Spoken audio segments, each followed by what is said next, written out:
Hey everybody, here is your latest government review from the previous week.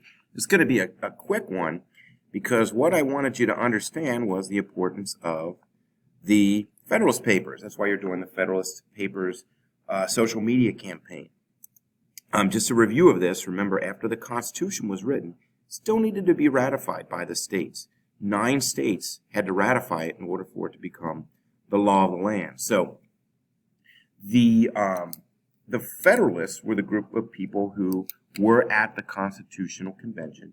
You've got Hamilton, Madison, and John Jay, and they took the reins and said, we're going to try to convince the people to convince their states to ratify the Constitution. It was basically a social media campaign. The only way to do it back then, because there was no internet, of course, was newspapers. So, but today, if they were doing this today, they certainly would use social media. Social media, as you probably already know, is a very powerful tool to get political views across. So they wrote these essays, like I said, published them in newspapers, and they tried to say this is what's good about the Constitution. Okay? And they, Federalist 10, Madison said, hey, we're protecting against a tyranny. We have such a diverse country. It's so big that no group can ever dominate the government for a long, long time. Okay? He called those factions. We call them political parties today. As you know, whoever's in charge of the government, they have the majority. It has switched a lot of times in the last 10 years, 15 years between Democrats and Republicans, even the presidency. Okay? Federalist 51 talked about separation of powers.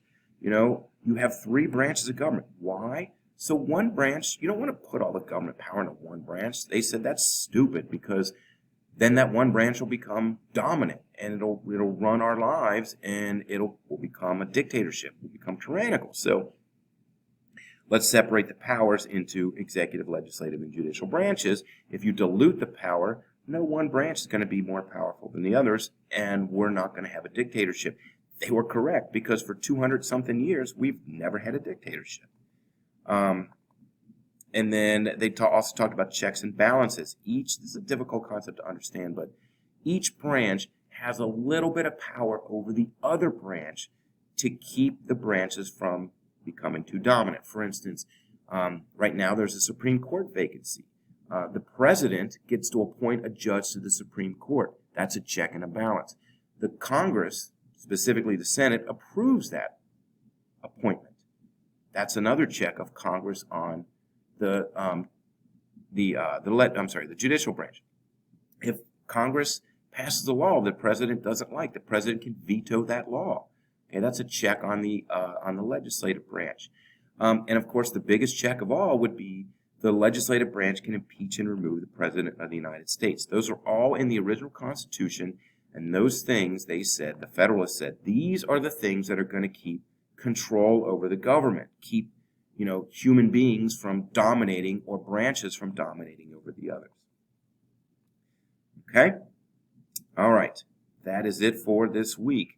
If you have any questions, as always, email me or come on into office hours.